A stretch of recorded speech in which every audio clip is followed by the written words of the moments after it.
Hi ಎಲ್ಲರಿಗೂ ತುಂಬ ಟೇಸ್ಟಿಯಾಗಿರುವಂತಹ ಬೆಂಡೆಕಾಯಿ ಪಲ್ಯನ ಇವತ್ತು ಸಿಂಪಲ್ ಆಗಿ ಯಾವ ರೀತಿ ಮಾಡೋದಂತ ನೋಡೋಣ. ಚಪಾತಿಗಂತೂ ಹೇಳಿ ಮಾಡಿಸಿದಂಥ ಕಾಂಬಿನೇಷನ್ ಮಿಸ್ ಮಾಡದೆ ಟ್ರೈ ಮಾಡಿ. ಅರ್ಧ ಕೆಜಿ ಬೆಂಡೆಕಾಯಿನ ಚೆನ್ನಾಗಿ ವಾಶ್ ಮಾಡಿ ಬಟ್ಟೆಯಲ್ಲಿ ಒರೆಸಿ ಕಟ್ ಮಾಡಿ ಇಟ್ಕೊಂಡಿದ್ದೀನಿ. ಈ ರೀತಿ ಬೆಂಡೆಕಾಯಿನ ತೇವ ಇಲ್ಲದೆ ಒರೆಸಿ ಕಟ್ ಮಾಡೋದ್ರಿಂದ ಫ್ರೈ ಮಾಡುವಾಗ ಲೋಳೆ ಅಂಶ ಜಾಸ್ತಿ ಬಿಡೋದಿಲ್ಲ.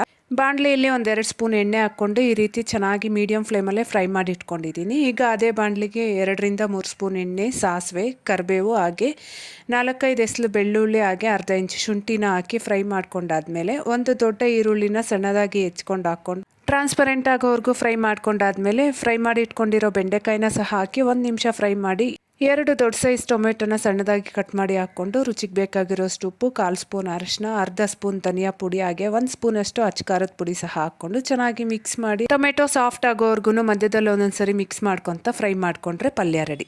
ಇಷ್ಟ ಆದರೆ ವಿಡಿಯೋಗೊಂದು ಲೈಕ್ ಕೊಡಿರಿ, ಚಾನಲ್ನ ಸಬ್ಸ್ಕ್ರೈಬ್ ಮಾಡಿ ಸಪೋರ್ಟ್ ಮಾಡಿ. ಬಾಯ್.